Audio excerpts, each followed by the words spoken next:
Okay, so in this section we're going to start recreating the roadmap that we saw in the first part of this tutorial. The first thing we're going to do is lay out a time period, and I'll just use the same time period I used in that example, which was the 2nd of, I think, August 2013.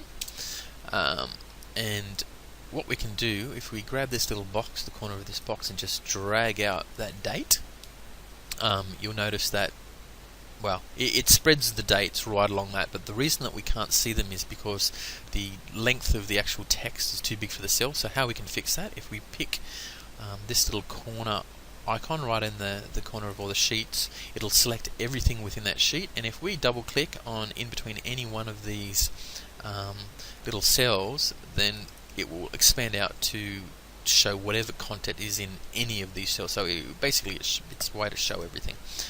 So we know that we want 6 months, and we know that, oh, look at this. So first thing to note is that when you expand that out, it puts every day. If we were going to do every single day for 6 months, this roadmap would be way too long. That's far too granular, far too small of a time period to be planning with. So what we're going to do is we're going to make each one of these columns a different week. And how we're going to do that is we're going to pick, so we have to set our first date, obviously, but in this cell here, we're going to go over to auto sum, or you can press equal, I think, and we're going to say, okay, what we're going to do is take this date, and then we're going to add 7 days to it, which is obviously a week.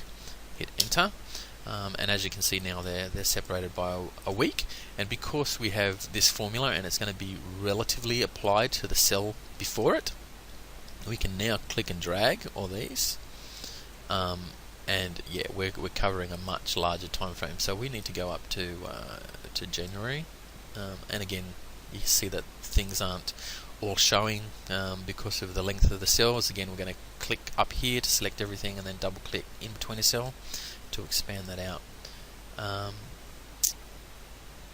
So what have I done here? Okay, I think I used 2014. So you see that if I change the first date, all the dates along there change.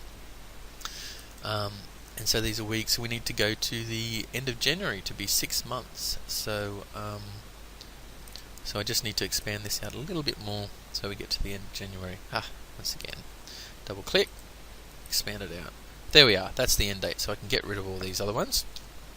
I don't have a lot of room here because I've got a sort of low resolution for this recording, but you get the idea of what I'm doing. So we've defined all these week periods, but it's not very visually appealing. It's not easy to look at and see exactly what month we're working in.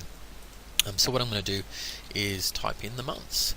We can do the same thing with the date. If we put it in a month name in these and just expand things out, look, it shows us the rest of the months. So we're just going to delete that one because we know we want 6 months. 1, 2, 3, 4, 5, 6. What I'm going to do is I'm going to Control-C copy that cell and go to the first cell of January and paste that down. Okay, then I'm going to do the same thing with December on the first cell in December, right there. November, etc., etc. November's there, October there, and of course September there. So I'll get rid of these. So now what I'm going to do is I'm going to merge these dates that go within these months together. So we can use this thing here called merge and center, and that'll take all those cells that I've picked and it will make them into one block of time. You can see the block of time a little bit better defined if you put a border around it. We can just use any of these two. So I'm going to go ahead and do that for each one of the months.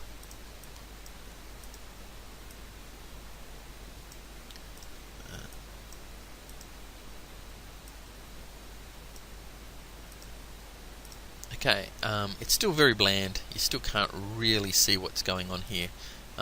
Even when I put borders around it, yeah, that's a bit clearer. But what I'm going to do is I'm going to use color. Color is always a really good way to sort of help, make the plan a little bit easier to look at. So I'll just pick one of these colors, and what I'll do is every second, I'm using Control Select to select different ranges. So I'm selecting every second one, and I'm just going to make that a slightly different color, which makes it even easier to see as the months go past. Boom, boom, boom, boom.